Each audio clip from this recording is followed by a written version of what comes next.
صباح الخير، ازيكم عاملين ايه؟ طبعا بعد التعادل مخيب للآمال مع منتخب غانا امبارح. ما بقاش قدامنا حل غير ان احنا نكسب الماتش الجاي. اتي يا مقتول، ماتش كاب فيردي. دلوقتي انت معاك نقطتين وغانا معاها نقطة، وطبعا النهارده اكيد كاب فيردي هتكسب موزمبيق.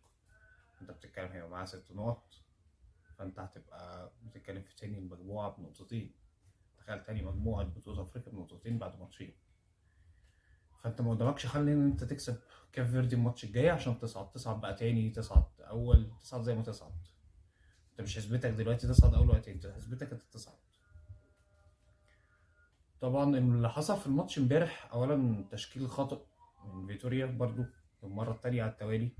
مع ان انا عارف ومتاكد ان الكلام اللي حصل في الماتش الاولاني والتعليقات اللي حصلت من الناس ومن الجمهور ومن الصحافه ومن الدنيا كلها وصلت للجهاز الفني هناك، كل الكلام وصل له.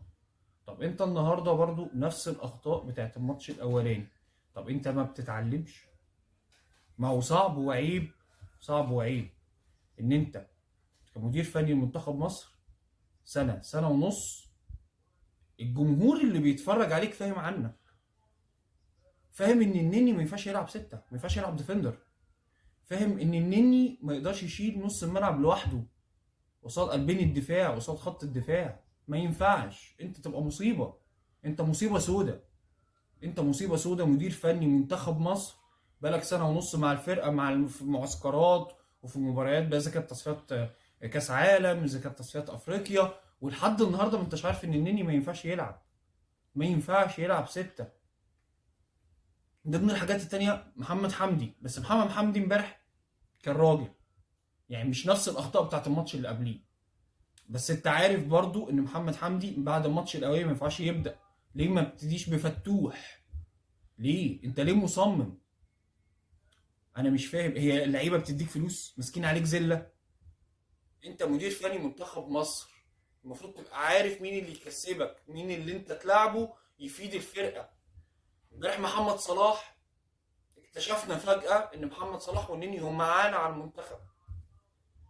حقيقي تعالى على المنتخب، يعني تجيبها كده تجيبها هي كده، هي مع احترامي لصلاح، انا بعشق صلاح. صلاح هو اسطوره مصر، ما فيهاش نقاش وما فيهاش لغط وما فيهاش كلام. تمام، بالارقام اللي عاملها، بالاداء اللي بيعمله مع ليفربول، بكل حاجه.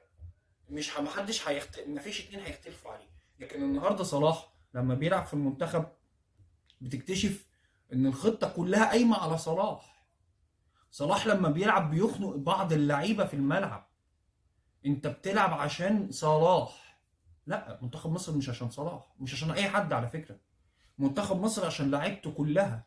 انت النهارده صلاح لما طلع من الشوط الاولاني، بغض النظر اصابه او غير اصابه، لان الشكل العام ما كانش بيقول ان هي اصابه واصابه جامده يعني كان خايف على نفسه، بس مش دي اللي هنتكلم فيها.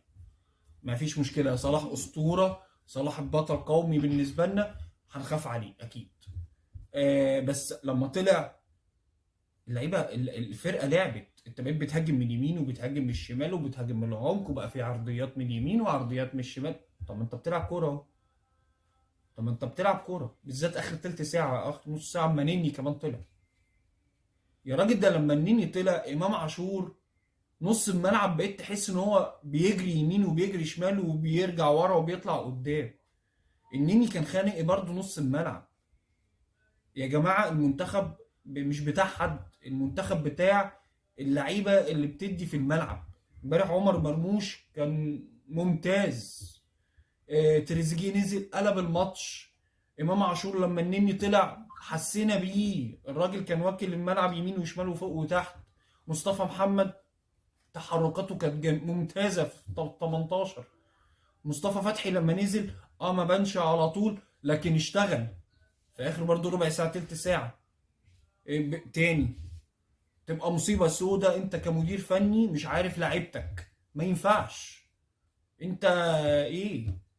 انت جاي تمثل علينا؟ لازم الماتش الجاي تكسبه، ما فيهاش نقاش. عايز تكمل البطولة، ده لو عرفنا نكمل بعد يعني بعد دور المجموعات، يعني دور 16 ودور 8 وقبل النهائي والنهائي، ده انت لو عرفت اصلا توصل الادوار دي. انت عايز تكمل لازم تكسب كيب فيردي، لازم بقى تغير بقى اللي احنا بنقول لك عليه، ولازم تسمع الناس، ولازم تسمع المحللين، ولازم تسمع الجمهور، لازم تسمع الناس دي، لان الناس دي فاهمه اكتر منك.